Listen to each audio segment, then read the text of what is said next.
नमस्कार, जोहार झारखंड देख रहे हैं आप। आपके साथ मैं हूं शिप्रा झा। लातेहार के खुरा में महादलित परिवार के साथ ग्रामीणों ने बेरहमी के साथ मारपीट की।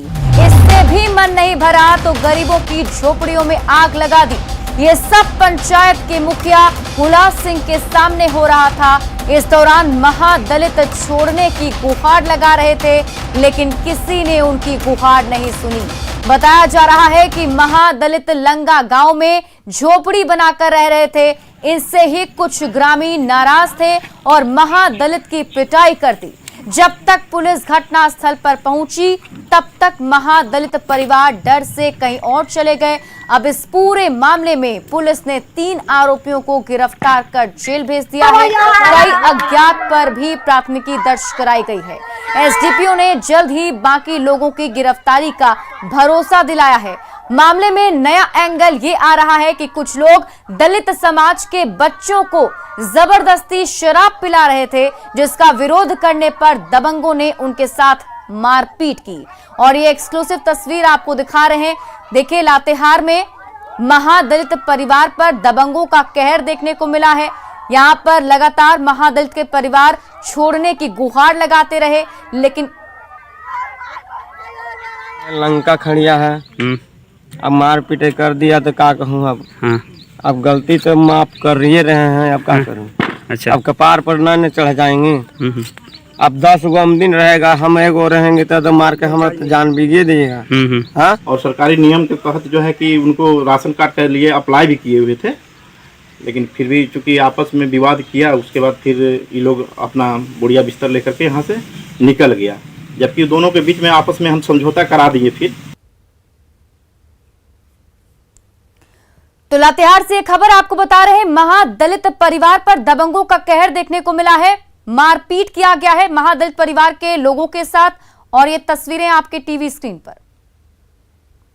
पर पुलिस घटनास्थल पर शाम में पहुंची और दोनों पक्षों को समझा बुझा दिया कि कल सुबह आकर थाना में दोनों अपना पक्ष रखेंगे। नरेश राम और अन्य के द्वारा घेर कर बुरी तरह मारपीट किया गया। इसके एवज में बरवाडी थाना कांड संख्या 5321 दर्ज कर 3 अभियुक्तों को अमरेश राम, पिंटू सिंह और रविंद्र राम को गिरफ्तार कर न्यायिक हिरासत में भेजा गया।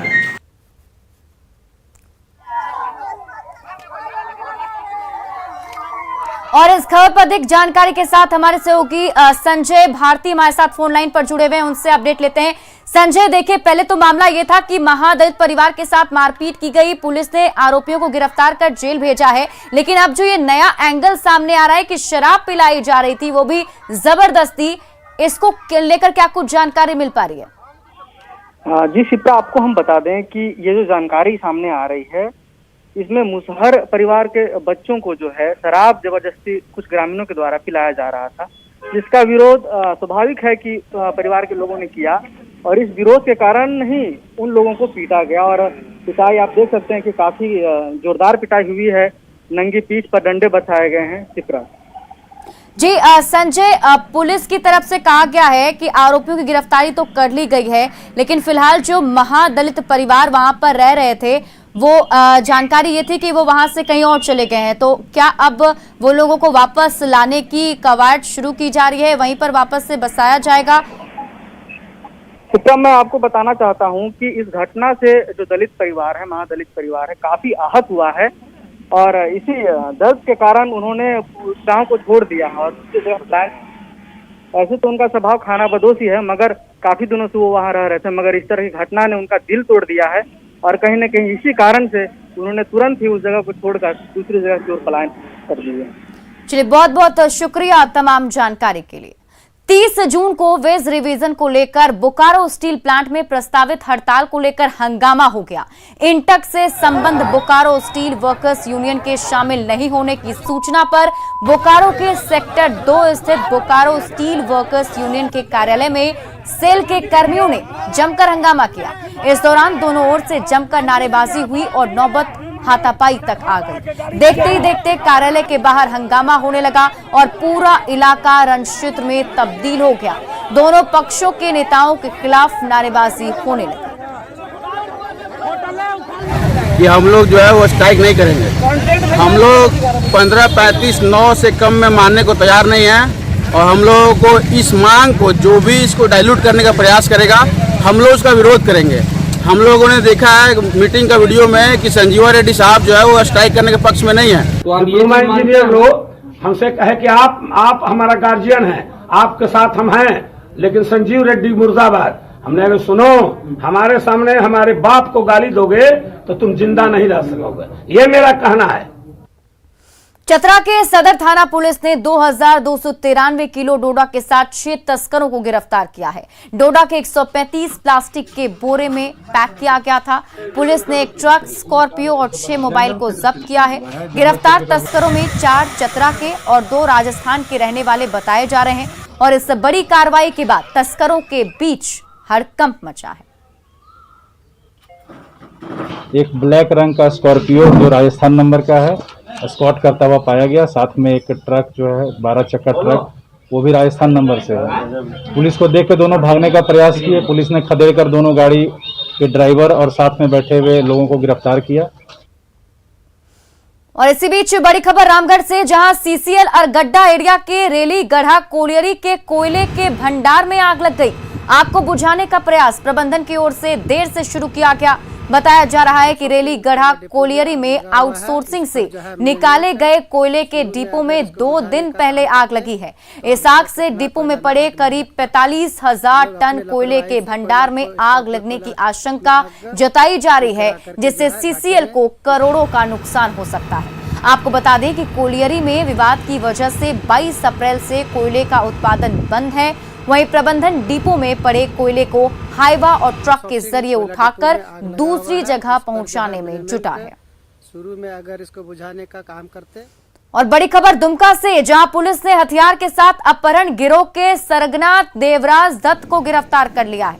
एसपी ने बताया कि बीते 24 जून को देवराज अपने साथियों के साथ देवघर के भोड़ा जमुआ गांव से सादाब अंसारी नाम के युवक का अपहरण कर लिया था। तभी से पुलिस जाल बिछाकर उसके तलाश में जुटी थी। साथ ही देवराज पर पहले आदिवासी युवती के साथ यौन शोषण का भी आरोप लग चुका है। एसपी ने बताया कि धनबाद में इसका एक होटल भी चलता है। पुलिस ने केस दर्ज कर आरोपी देवराज को जेल भेज दिया है। ये मसलिया थाना में एक गैंग जो है का उद्भेदन किया गया, जिसने किडनैपिंग फॉर रैंसम के लिए पूर्व से ही कार्य कर रहे थे। उसी के कुछ इन्फॉर्मेशन मिला था इस संबंध में। इन्फॉर्मेशन का बिना पर एक व्यक्ति को गिरफ्तार किया गया है। वो गैंग का लीडर है और साथ साथ में जो किडनैप्ड व्यक्ति है उसको भी बरामद कर लिया गया है। लोहरदगा में टाना भगत समुदाय के लोगों के बीच आज कई परिसंपत्तियों का वितरण किया गया। प्रधानमंत्री आवास योजना के तहत लाभुकों को आवास की चाबी सौंपी गई, जबकि महिलाओं को भूमि संरक्षण की ओर से मिनी ट्रैक्टर और खाद बीज का वितरण भी किया गया। वहीं टाना भक्तों को खेती के लिए 9 ट्रैक्टर, हाइड्रोलिक ट्रैक्टर और रोटा मशीन के साथ महामारी को देखते हुए ऑक्सीमीटर भी बांटा गया है। वित्त मंत्री रामेश्वर उरांव और राज्यसभा सांसद ने चमोली में मारे गए मजदूरों के परिवार को 33 लाख की मुआवजा राशि भी दी। और इस मौके पर वित्त मंत्री रामेश्वर उरांव ने कहा कि टाटा भगत को ट्रैक्टर मिलने से उन्हें खेती में सुविधा के साथ साथ उनकी आर्थिक स्थिति भी अच्छी हुई। आज़ादी के बाद उनकी ज़मीन की वापसी के लिए कांग्रेस सरकार ने कानून बनाया, लेकिन बढ़िया से उसको लागू नहीं किया गया। नतीजा ये हुआ कि कुछ को तो मिला और कुछ को नहीं भी मिली ज़मीन, लेकिन है ज़मीन उनके पास। बेसिकली वो किसान हैं, किसानी का काम करते हैं। उनको ट्रैक्टर मिलने से किसानी के काम में सुविधा मिलेगी, उनको आसानी होगी, उनकी उपज बढ़ेगी और आर्थिक स्थिति बेहतर होगी उनकी। झारखंड में कोरोना को काबू में रखने के लिए अब भी बसों का परिचालन बंद है, लेकिन कुछ बस संचालक चोरी छिपे बसें चलाकर कमाई करने में लगे हैं। ये बसें न सिर्फ राज्य में बल्कि दूसरे राज्यों के लिए भी चलाई जा रही हैं, जिसकी शिकायत मिलने पर पथ परिवहन विभाग और प्रशासन ने कार्रवाई करते हुए रांची में 10 बसों को पकड़ा है, जो दूसरे राज्यों की ओर जा रही थी। ये सभी बसें रांची के ओरमांझी, BITOP, बूटी मोड़ और खेल गांव इलाके से पकड़ी गई है। इन सभी से जुर्माना के साथ ही आपदा अधिनियम के तहत मामला दर्ज कर कार्रवाई की जा रही है। बसें पकड़ी जाती हैं तो उसमें जो फाइन जो निर्धारित है वो फाइन तो होता ही है, प्लस इन संबंधित इंसिडेंट कमांडर के द्वारा जो आपदा प्रबंधन के तहत जो प्राथमिकी दर्ज करनी है वो भी दर्ज की जाती है। तो ये प्रक्रिया लगातार चलती है और चूँकि ये बसें चोरी छुपे चलती हैं तो हम लोगों को उस पर समय समय पर जब सूचना मिलती है तो हम लोग उस पर छापामारी करते हैं और पकड़ी भी जाती है बसें। कई बार ऐसा हम लोगों ने पकड़ा भी। जो हमारे मोटर व्हीकल इंस्पेक्टर्स हैं एवं ट्रैफिक SP उनके सहयोग से लगातार औचक निरीक्षण किए जा रहे हैं। कुछ गाड़ियां पकड़ी भी गई हैं, फाइन भी किए गए हैं, FIR भी किए जा रहे हैं और आने वाले समय में भी निरंतर निगरानी रखेगी। और मैं सभी ट्रांसपोर्टर से अनुरोध करूंगा कि जो राज्य सरकार की जो स्टेट एग्जीक्यूटिव कमेटी की जो रूल्स हैं उसको फॉलोअप करें और पब्लिक ट्रांसपोर्ट पे प्रतिबंधित रखें जब तक कि राज्य सरकार के द्वारा कोई छूट नहीं दी जाती है, अन्यथा प्रशासन एकदम कड़ी से कड़ी कार्रवाई करेगा। कोरोना काल में निजी स्कूलों की मनमानी के खिलाफ रांची उपायुक्त ने शैक्षणिक सत्र 2021 और 22 में शुल्क में किसी भी प्रकार की बढ़ोतरी नहीं करने का निर्देश जारी किया था। बावजूद इसके स्कूलों की सहोदया कमेटी ने उपायुक्त से मुलाकात कर इस फैसले को रिवाइज्ड करने की अपील की, जिस पर अब शिक्षा विभाग को विचार करना है। बच्चों के अभिभावकों का आरोप है कि निजी स्कूल मनमानी कर रहा है और एनुअल चार्ज भी वसूल रहा है और कई स्कूलों ने तो फी में वृद्धि कर दी है। इसकी शिकायत पर DC ने निजी स्कूलों से ट्यूशन फी के अलावा कोई और चार्ज नहीं लेने का निर्देश जारी किया था, जिसे लेकर आज निजी स्कूलों की सहोदया कमेटी ने उपायुक्त से मिलकर अपनी परेशानी बताई।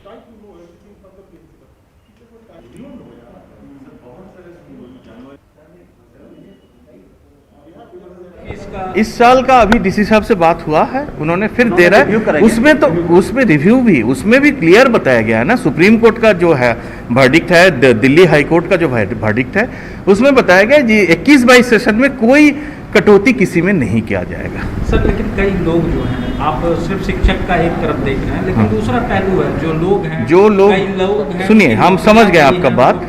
जो लोग बेरोजगार है उन लोगों को हम लोग कर ही रहा है, मगर वो एक कागज तो जमा करे जो हम लोग बेरोजगार हो गया, स्कूल के पास आए, प्रबंधन के पास आए, हम लोग उसमें विचार करेंगे और इसको जरूर देंगे। अभी भी हम लोग दे रहा है। फिर शिक्षा विभाग से बातचीत की गई है और क्योंकि वहाँ से कोई मार्गदर्शन अभी तक आया नहीं है इस शैक्षणिक सत्र 21-22 के लिए, तो जो आदेश निकाला गया है उसको हम लोग विभाग को मार्गदर्शन के लिए भेजेंगे और जब तक वहाँ से एक स्पष्ट निर्देश नहीं आता है तब तक के लिए जो आदेश निकाला गया है उसको हम लोग अभी अबेयंस में रखेंगे, वो लागू नहीं रहेगा। कोरोना वायरस की वजह से लगे लॉकडाउन से लोग परेशान हैं। ऐसे में देवघर के बाबा मंदिर पर आश्रित लोगों की परेशानी कम करने के लिए जिला प्रशासन की ओर से सूखा राशन का वितरण किया जा रहा है। इसमें तीर्थ पुरोहित समाज के साथ ही मंदिर के आसपास के छोटे दुकानदारों को सहायता दी जा रही है। लेकिन आपको जानकर हैरानी होगी कि जरूरतमंदों की लिस्ट में झारखंड के पूर्व मंत्री राज परिवार का भी नाम शामिल है। इस लिस्ट में शामिल होने से तीर्थ पुरोहित समाज के साथ ही खुद पूर्व मंत्री भी अचरज में हैं। जब लाभुकों के मापदंड के बारे में मंदिर प्रशासन से पूछा गया तो मोहल्लावार जांच के बाद ही लिस्ट बनाने की बात कही गई। वहीं मंदिर प्रबंधन की गलती सामने आने पर राज परिवार ने कहा कि उन्हें सूखे राशन की जरूरत नहीं है और उनके हिस्से का राशन जरूरतमंदों को दे दिया जाए।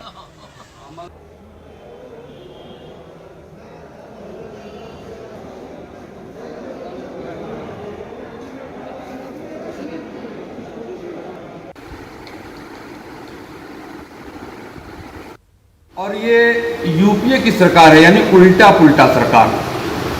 तो उल्टा पुल्टा सरकार में इस प्रकार के उल्टे पुल्टे काम होते रहते हैं।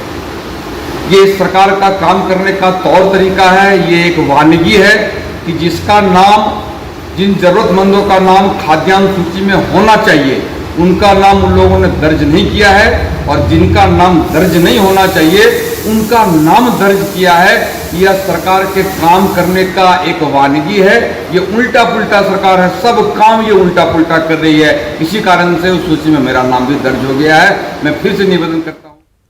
बोकारो के पिंक नारायणपुर थाना क्षेत्र के धवैया गांव में महिलाओं से 20 लाख रुपए ठगी करने का मामला सामने आया है। गांव के ही रहने वाले लखेरा मांझी महिला समूह की महिलाओं से करीब 20 लाख रुपए ठगकर फरार हो गए। इस मामले का खुलासा तब हुआ जब लोन देने वाले बैंक के अधिकारी उन महिला समूह के सदस्यों से लोन की राशि वसूली करने के लिए गांव पहुंचे। शातिर ने लोन माफ कराने के बहाने महिलाओं से स्वैप मशीन में अंगूठा लगाकर सभी का पैसा निकाल लिया और जब इसका खुलासा हुआ तो सभी के पैरों तले जमीन खिसक। 1 लाख रुपया हम दिला देंगे, हमको 10,000 रुपया, 20,000 रुपया, 20,000 रुपया दिए, करीब 13,000, कितना हुआ? 35,000 हुआ और वो 2,000 रुपये पहले हम दिए, 35,000 हुआ। तो इतना लेकर के वो फरार हो गया और अभी तक कोई पता नहीं है। तो महिलाओं से ठगी का मामला ये सामने आया है। बताया जा रहा है कि करीब 20 लाख रुपए जो है ठग ने महिलाओं से ठग लिए हैं और मौके से फरार भी हो चुका है। इस मामले का उद्भेदन तब हुआ जब बैंक वाले अधिकारी गांव पहुंचे महिलाओं से लोन की राशि वसूलने के लिए। तब जाकर पता चला कि जो राशि कलेक्ट की गई थी वो शातिर चोर ने, शातिर ठग ने उन लोगों से कलेक्ट किया था। गिरिडीह में डुमरी प्रखंड के धावाटांड बरमसिया रोड पर बारिश की वजह से बड़ा गड्ढा बन गया है। वहीं मरम्मत के अभाव में सड़क की हालत भी जर्जर हो गई है। इधर बारिश की वजह से मुंडरू गांव के पास बने पुलिया का पहुंच पथ भी बह गया। इससे लोगों को काफी परेशानी हो रही थी। जनप्रतिनिधियों और अधिकारियों तक गुहार लगाने के बाद भी जब पहुंच पथ की मरम्मत नहीं हो सकी तो लोगों ने खुद ही इसकी जिम्मेदारी उठाई और खुद से ही वहां पर काम करने के लिए जुट गए।